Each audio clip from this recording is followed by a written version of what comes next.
कृपया लाइक करें, सब्सक्राइब करें और अपने दोस्तों के साथ शेयर करना न भूलें। धन्यवाद। केला बेचने वाली चुड़ैल। एक बार की बात है, जादूपुर नाम के गांव में करतब दिखाती एक औरत एक रेड्डी के लिए गांव में आती है।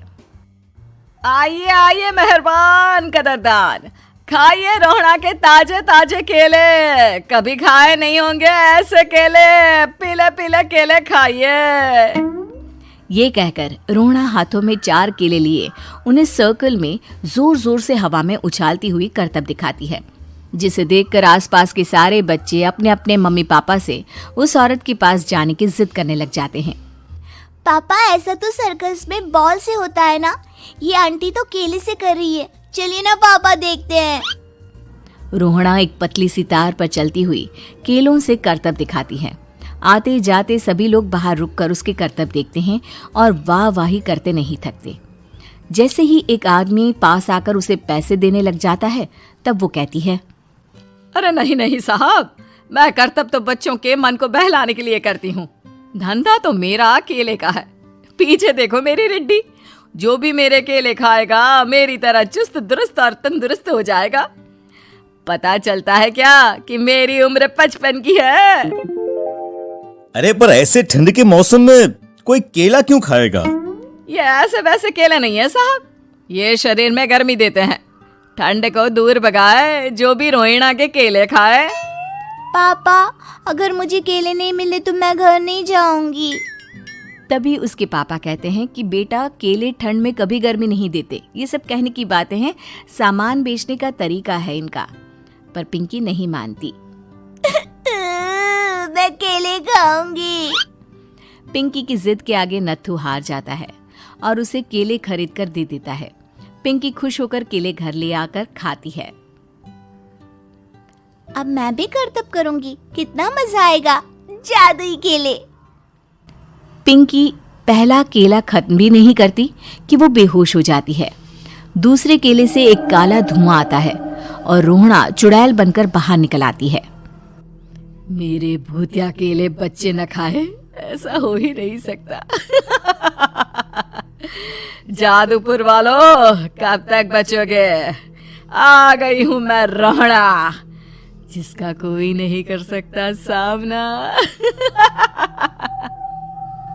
रोहड़ा पिंकी को गोद में उठाकर काले धुएं में कहीं गायब हो जाती है। शाम के वक्त नत्थू घर लौटता है और पिंकी को घर में ना पाकर उसकी माँ से कहता है, माँ पिंकी कहाँ है?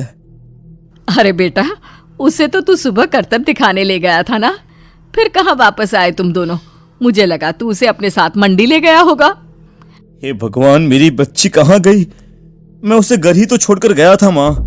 नत्थू गांव के घर कोने में अपनी बेटी को ढूंढता है, पर उसे वो कहीं नहीं मिलती। परेशान होकर आके रो रो कर नत्थू हिम्मत हार कर घर लौट आता है। अगली सुबह रोहड़ा फिर से करतब दिखाने आती है और इस बार पिंकी की तरह रोनी केले खरीद लेता है। 50 रुपए दिए थे पापा ने, सारे पैसों की मैंने केले खरीद लिए हैं। अब मैं भी आंटी की तरह ही करतबबाज बन जाऊंगा। यही सोचते हुए रोनी केले खाता है और पहला अकेला केला आधा खत्म भी नहीं करता कि चुड़ैल उसके सामने आ जाती है। मेरे साथ चलने का समय आ गया है रोनी।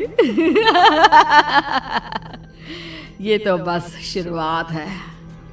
अब इस गांव के सारे बच्चे धीरे धीरे मेरे कब्जे में होंगे, एक बच्चा भी नहीं बचेगा। ये कहकर रोना रोनी को गोद में लेकर काले धुएं में अदृश्य हो जाती है। इसके बाद हर रोज गांव में से कोई ना कोई बच्चा गायब होता, पर ऐसा क्यों हो रहा है किसी को भी समझ में नहीं आ पा रहा था। रोज की तरह अपनी बेटी पिंकी की तलाश में नत्थू गांव के एक तालाब के पास बैठा रो रहा था। कहाँ गई मेरी पिंकी?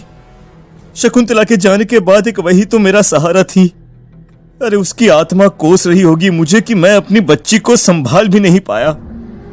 नत्थू ये कहता हुआ रो ही रहा था कि तभी तालाब में से उसे शकुंतला की आवाज सुनाई देती है। कहाँ थी तुम शकुंतला? हमारी बच्ची और सारे गायब हुए बच्चे रोहड़ा के कब्जे में हैं। वो बच्चों को जो केले देती है उससे बच्चे बेहोश हो जाते हैं और उसके कब्जे में आ जाते हैं। और वो उन्हें ले जाकर काली दुनिया में ले जाती है। पर वो ऐसा क्यों कर रही है? ये मैं नहीं जानती, पर उस दुनिया का रास्ता मैं आपको बता सकती हूँ। जहां ये नदी खत्म होती है वहां एक केले का पेड़ है, उसके नीचे एक दरवाजा है, वहीं से रास्ता जाता है उस दुनिया का। ये कहकर शकुंतला की आत्मा गायब हो जाती है। गांव के सभी लोग झुंड बनाकर उसी रास्ते से काली दुनिया में चले जाते हैं और वहां देखते हैं कि सारे बच्चे वहां काम कर रहे थे। पापा मुझे ले चलो यहाँ से। पापा पापा। सभी बच्चे अपने मम्मी पापा से लिपट जाते हैं। तो तुम लोग यहाँ तक आ गए? क्यों हमारे बच्चों को पकड़ लिया तूने? तुझे शिकार ही बनाना है तो ले, हम सब आ गए हैं, हमें खा ले। नहीं, मुझे बच्चे चाहिए। मेरे बच्चे के बदले तुम लोगों के बच्चे। क्या मतलब? मैं इसी गांव में रहने वाली एक औरत थी। केले की चोरी के इल्जाम में मेरे बेटे को गांव वालों ने इतना मारा कि वो मर गया। उसी दिन मैंने ठान लिया कि गांव वालों का भी वही हाल करूंगी। कुछ दिन बाद बेटे के चले जाने के दुख में मैं भी मर गई और मेरी भटकती आत्मा एक चुड़ैल बन गई। और फिर मैंने बदला लिया तुम सबके बच्चे छीनकर। बर्दाश्त नहीं कर पाए ना, सोचो मुझ पर क्या बीती होगी। हमें माफ कर दो रोना, पता नहीं ये किसकी गलती थी, पर हम सभी माफी मांगते हैं। हमारी खुशियां लौटा दो, तुम भी तो एक माँ हो। गांव वालों की बात सुनकर रोना का मन पिघल जाता है और वो बच्चों को छोड़ देती है। उसके बाद काली दुनिया बच्चों के लिए जादुई दुनिया बन जाती है। अब कोई भी कभी भी वहां आ जा सकता था।